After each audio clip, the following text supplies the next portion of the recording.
Hello Aries, Sun, Moon, Rising and Venus Signs. Kamusta kayo? Sana po'y nasa mabuti kayong kalagayan. Welcome back po sa Star Tarot. At kung bago kayo rito, welcome din po kayo. Please subscribe, like, share my videos, and leave me a comment kung nakaresonate kayo. Thank you. So, Aries, first card ninyo, we have Rising Above.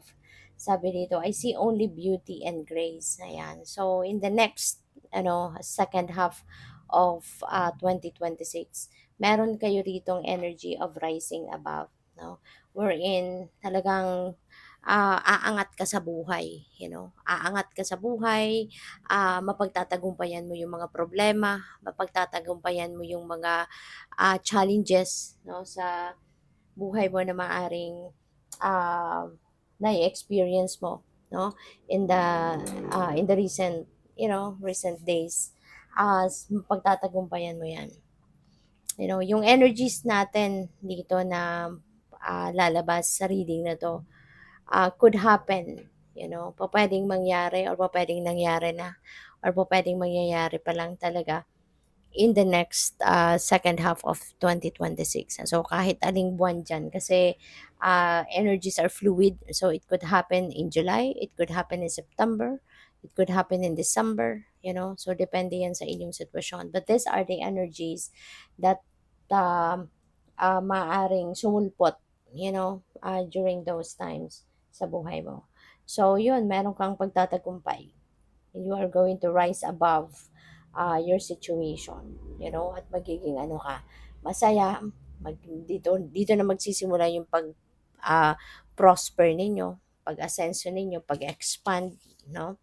So we also have revealing radiance. My light illuminates the world. So this is really beautiful then.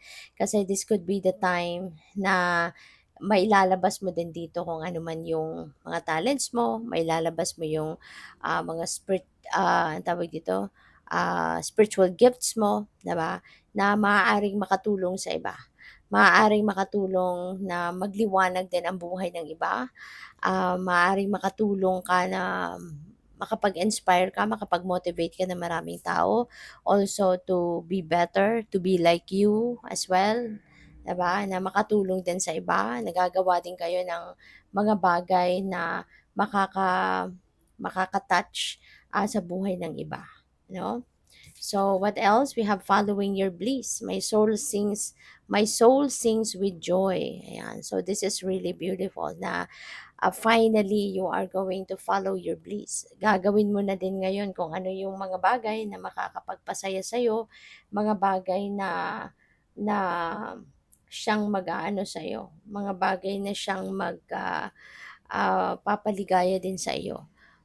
Maaring sa ngayon, around this time, magagawa mo na din kung ano yung mga pinapangarap mong gawin.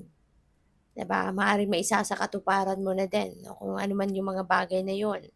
Kasi kung dati, 'di ba, siguro puro kayo pagbibigay, puro kayo pagsasakripisyo, mas inuuna ninyo yung makakapagpasaya sa pamilya mo, sa mga kaibigan mo, 'di ba? Pero ngayon, bibigay mo naman yung pagkakataon na 'to para sa sarili mo, susundin mo na or gagawin mo na kung ano naman yung makakapagpabuti ng ng pakiramdam mo, makakapagpasaya sa'yo, ganyan.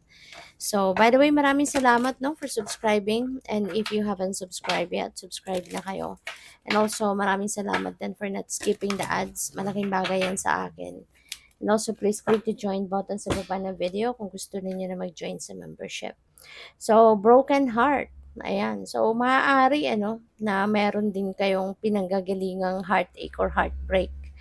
And, around this time, in the next half of the year, pupuwedeng nandodo'n na kayo sa point na paano na kayo, pa-heal na kayo, 'di ba? Kasi kung nakikita niyo ito, 'di ba nahati sa dalawa ang puso, unti-unting dumidikit na sila, 'di ba? Naghihilom na, yung taas nga nito parang talagang malapit na doon sa totally paghilom. Although meron pang luha, meron pang medyo medyo masakit pa ito paminsan-minsan, Parang ano na lang ito, parang aftermath na lang ito ng kung ano man ang naging dahilan dito, kung ano man ang naging rason kung bakit kayo nasaktan. aftermath na lang ito, na parang paminsan-minsan umiiyak ka pa rin, paminsan-minsan nararamdaman mo pa rin yung sakit, yung gano'n, 'no? Kaya ayun, but yeah, ang importante dito, you are on the healing process. Nandoon ka na sa point na unti-unti, 'di ba? Siguro unti-unti naiintindihan mo na kung bakit nangyari ang mga nangyari. Unti-unti siguro na naiintindihan mo na, natatanggap mo na talagang gano'n ang buhay, 'di ba? May mga pangyayaring ganito. So, we have Angel of Strength. With the help of Angel of Strength, no, tuluyan mo ng malalagpasan ito. Tuluyan ng mapapawi yung sakit, no, na naramdaman mo dito, na minsan naramdaman mo rito. Kung ano man ang naging rason, no, whether this is related sa relationship, whether this is related sa pamilya or sa trabaho, regardless, no, kung ano man ang dahilan ng heartbreak na to, tutulungan ka ni Angel of Strength na makarecover na dyan. Tutulungan ka ni Angel of Strength, no, na maging matatag ka, maging matibay ka, at tuluyan mo ng kalimutan kung ano man ang mga nakapanakit ng inyong damdamin in the past. So, we also have victory, and mapagtatagumpayan mo yan. Wow. So, meron tayong rising above, that is victory, and this is victory energy. So, you know what? This could be different situations. Maaring yung pagtatagumpayan mo dito could be related to work, a project, business, mga ganyan. Baka sa career mo yan, pwedeng ganon. And dito, could be something else. Maaring problema, 'di ba? Na masusolusyonan mo na. So, maaring ganon yun. No? So, this could be like victory times 2. No? Kasi iba-iba ang pwedeng sitwasyon na pagtatagumpayan mo rito. So, congrats. So, tignan natin kung ano pa ang ganap. Ano pa ang mga mensahe para sa'yo rito, Aries?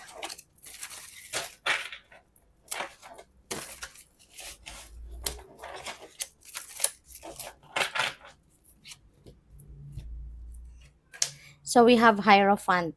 Ayan. So, pwedeng kaya makakabangon ka na din, makakapag-move on ka na din from this heartache or heartbreak, because maybe there is someone dito that is going to be supporting you. You know, maaring meron ditong mag-a-advise sa'yo. Maaring meron kang mentor, meron kang life coach, or meron kang counselor na nilalapitan, or someone, no, na person of wisdom, na maaring siya yung nag-aano sa'yo. Siya yung nag-a-advise sa'yo din. Siya yung nagpapalakas ng inyong loob. Siya yung nagbibigay sa'yo ng sage advice, no, and very inspirational na tao. Kaya po pwedeng siya din yung nagiging gabay ninyo or magiging gabay ninyo para ah, tuluyan na ninyong malagpasan, no, yung problemang itan. No, kung ano man ang nakapanakit ng inyong damdamin. So we have Six of Swords. Yeah, definitely. Feeling ko dito, this is still related to that heartbreak, na you are definitely going to move on from that situation. So talagang you are going to rise above that situation, you know. At yung pag-alis mo, yung pag-iwan mo, pagtalikod mo sa sitwasyon na yan, sa tao na nakapanakit ng inyong damdamin, that is already your victory. Kasi yung isipin mo lang na talikuran ng tuluyan ang toxic situation na yan, that is already a victory para sa'yo. Lalo na, no, na mag-a-action ka na, a-actionan mo na, iiwanan mo na totally. You are going to remove yourself physically from that situation kung nasaan ka man. 'Di ba? Aalis ka na, iiwanan mo na 'yan, tatalikuran mo na. Kumbaga, isasara mo na yung pinto mo diyan sa taong 'yan or sa bagay na 'yan, 'di ba? That is already your victory. So, 'yun, maaring meron kang pinanggagalingan talaga dito wherein nasaktan ka ng bonggang-bongga. Meron kang pinanggagalingang sitwasyon dito na talagang nahirapan ka. Kaya hindi mo na din yan titiisin. No? Nagtiis ka na ng mahabang panahon siguro dyan. Kaya you are willing now to remove yourself from there. Kaya pwedeng physical, no, na travel ito, pwedeng magre-relocate ka, pwedeng aalis ka, lalayasan mo na talaga yan taong yan or yung situation na yan, ano, na naka-break ng puso mo, yung ganon. So, this is travel, Maybe you're going somewhere, different place. You're ready to explore new places, new situations, new experiences. At so pwedeng mag-a-abroad ng iba sa inyo or pwedeng maglilipat ng lugar, no, ng tirahan, ganyan. Oh, wow, Wheel of Fortune at ito na yung ito na yung pagsisimula ng pagpasok ng swerte mo, Aries. You know what? Napakaganda. This is blessing in disguise, you know? I feel like blessing in disguise ito na nasaktan ka ng kung sino man ito, 'di ba? Kaya talagang totoo, 'di ba, na lahat ng nangyayari sa buhay natin ay may rason. Lahat ng nangyayari sa buhay natin, mapait man or hindi, maganda man or hindi, 'di ba? Everything has a reason. And kaya feeling ko dito, no, sa kwento ng mga cards na to na lumabas para sa inyo, yung heartache na to, yung heartbreak na to, dito kayo mas parang ito yung susi na ginamit ng universe para sa iyo na um, dito kayo nagsimulang matuto sa buhay.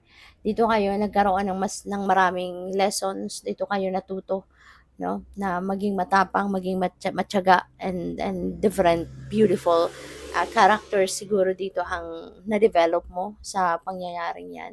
Kaya ngayon, 'di ba, yung pag-alis mo na 'to, yung pag-move on mo sa sitwasyon na 'yan, yung pagpilit mo sa sarili mo na mag-heal ka na at magdesisyon ka na umalis. This is a big decision na gagawin mo, yung iwanan mo yung sitwasyon na 'yan, ng toxic situation na 'yan. That is a victory and a big move para sa'yo. That's a huge, no, na desisyon.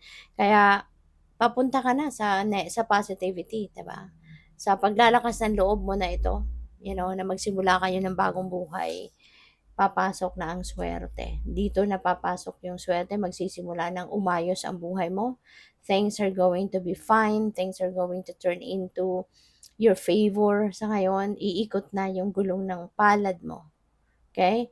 From hitting the rock bottom because of that heartache and heartbreak, ngayon, iikot na yung mundo mo, iikot na yung buhay mo, papunta ka na sa pag-asenso, magsisimula na ng pumasok ang swerte sa buhay mo, magiging masaya ka na, 'di ba? Magiging mapera ka na, siswertehin ka na sa finances, sa paghahanap buhay, sa paghahanap ng magandang titirahan, no? And many different things.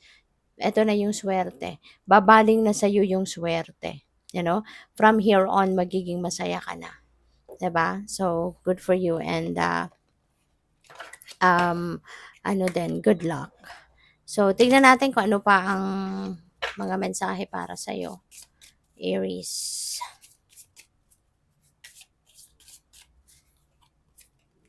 So, we have mermaid, sabi dito, authenticity, fantasy, myth. Kung siguro feeling ko dito, yung mga bagay, no, na maaaring pina-fantasize mo noon na gusto ko ng ganitong buhay, ganito masaya, marangya, nakakatulong sa maraming tao. Kung ano man itong ine-envision ninyo, pina-fantasize ninyo, you know, na magkaroon kayo klaseng buhay, maaaring yun na ang makukuha ninyo sa ngayon. Maaaring yun na ang ibibigay sa iyo ng universe. The universe is going to allow you to experience that, no? Kung ano man yung pinapangarap mo. So, what else? We have healing one. Ayan. So, pwede ng iba sa inyo, no? Maybe you are a healer. Pwede na gumagamit kayo ng healing wand, gumagamit kayo ng tools tulad nito, crystal, para na makapanggamot. Maaring gumagamit kayo ng ganyang mga bagay to heal other people, 'di ba? And even ikaw, maaring ginagamot mo din ang sarili mo by using different kinds of crystals, no? Maaring ikaw ay isang crystal healer, pwedeng ganun din ang ganap diyan. So, what else? We have bat, perception, shadow, courage. Ayan. Kaya ka nga maglalakas ng loob dito. No, na umalis na sa sitwasyon na ito na nakapanakit ng inyong damdamin kasi nabuhay na yung courage mo, nabuhay na yung inner strength mo. At yeah, maaaring nabago na din yung perception mo dito, nawala na din siguro yung takot mo, yung ganyan. Kaya kayo ay uusad na sa buhay. Papunta ka na sa pag-progress, sa pagbabagong buhay. Yung ganon. So, good luck sa'yo. Thank you for watching. Love and light. Namaste.